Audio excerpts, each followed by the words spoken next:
our religious heritage is rooted in the regrettable experience of slavery. You used to be enslaved?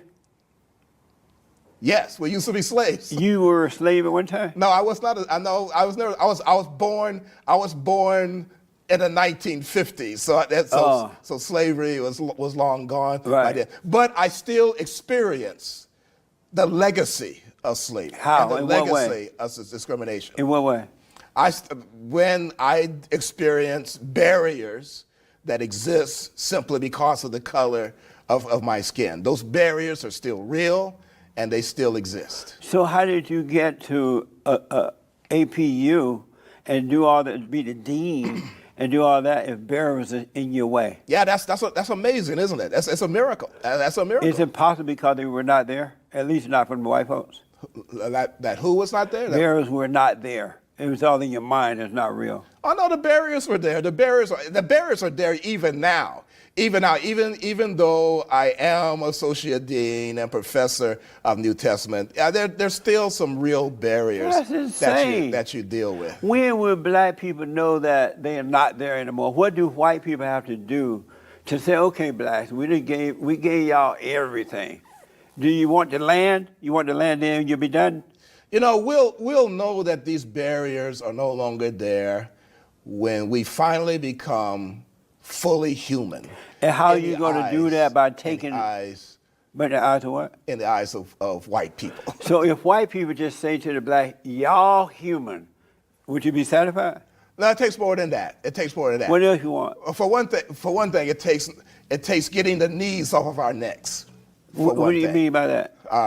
What I mean by that is the end of things like racialized police brutality. When those kind of things disappear. When a young woman can be sitting in her house and not worry about police officers busting the door down. Who that? And shooting her to death. Who are you referring to? Breonna Taylor. Oh, that Taylor girl. Did you know she was dealing with drug dealers? It doesn't matter what people say she was dealing. It doesn't matter what she was dealing with. It doesn't matter that she rented a car where a murder or something took Nobody place. is going to walk into the house of a white woman and shoot her dead. They didn't do that.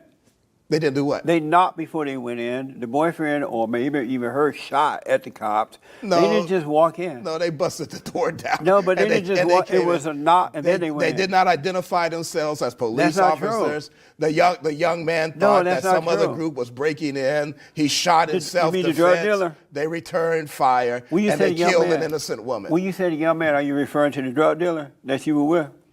No, I'm referring to her boyfriend. I don't know anything about his background. All I know is that there's no justification for this string of killings of black men and black women for no reason except to make a mistake. Even if they're drug dealers, pushing drugs, criminals, and all that, they don't bring that up on themselves. Okay. As a preacher, hold on. Do they bring that on themselves by the way they live? Well, white people seem to escape that. That's not what I'm asking you. You know, and there are white drug dealers, there are white gang members, but yet you don't hear of killing after killing after killing of unarmed black men and black women. That's not true. It is true. No, it just. That is the problem. That is what all the protests are about. The protests are not about police engagement with criminals. As a preacher, I got to ask you this. Okay. As a preacher, called by God, sitting in the room, reading the word when God called you. As a preacher, does it matter their lifestyle? Can they possibly bring this upon themselves by the way they live? Lifestyle does not bring murder upon someone. If you're a drug dealer or you're involved in drug dealing and you're doing criminal things, can you bring that upon yourself? A lifestyle can lead to consequences. So is it possible to tell a woman and whomever, Floyd or whatever his name was, brought that upon themselves based on their lifestyle? Is that possible? No, not under these circumstances. Under these circumstances, it was racism that brought that consequence upon her. Do you believe that white people discriminate against blacks? Yes. Do you discriminate?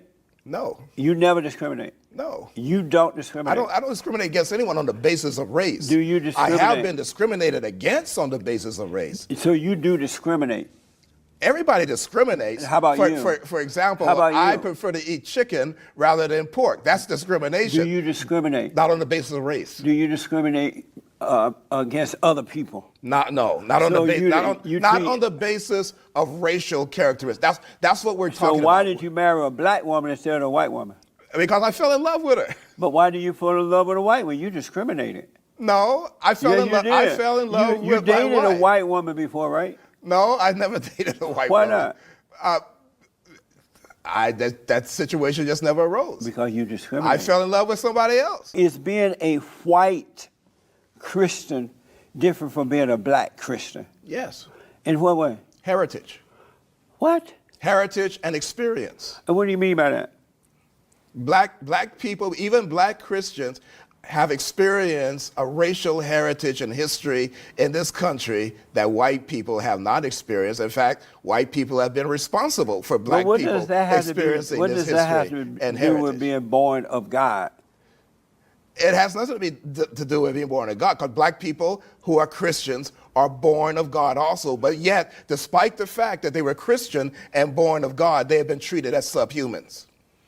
I agree with you that the Arab did treat them that way, because it's the black that sold Arab. Them. It was the black that sold the Arab. I'm talking about racial history in the Americas. It was the black that sold the Arab. It was the blacks that sold other blacks to the Arabs over in Africa, Mummy Africa. Then they went, and the Arabs sold the blacks around the world. I do agree with that. So they were treated cruelly for that reason. You're blaming the victim. The legacy. How are the Arabs the victim? The legacy. Who were the victim? The Arabs that bought them, or the blacks that sold them? Chattel slavery and the Middle Passage are the responsibility of European and European Americans. What? There were black people who owned slaves here in this country. No, there were no black people that owned slaves. Now. So you're really saying that a white Christian is different than a black Christian? Yes, Christianity does not occur in a cultural vacuum. All Christian expressions are cultural expressions of Christianity. There's no such thing as an absolute value neutral, culturally neutral Christianity. That is a myth. If you find a culturally neutral Christianity, that's just white Christianity pretending to be culturally neutral. All Christianity is some type. Huh? Where you get all Christianity is what? All Christianity is some type of cultural expression. Where you get all this from? It's history. It's history. It's study. You just read. Do you love white people? Yes, I do. You love white people? I love all people. That's what God teaches us to do. Do you love white people? You shall love everybody. We do not have the luxury of hating anybody. That's true. Do you love white people? Martin Luther King Jr. taught that. Martin Luther King Jr. said, I will not be... Because of time, do you love white people? Yes, I just answered that question. Do you want your students to see themselves as black first or as a Christian first? There is no distinction. How do you make that kind of distinction? They have to see themselves as who they are. And if they are Christians, if they're black, their Christian identity is tied up in their black identity. Their black identity is tied up in their Christian identity. There is no separation of that. There is no neutral Christianity. So do you want them to see themselves as black first or Christian first? I want them to see themselves as human first.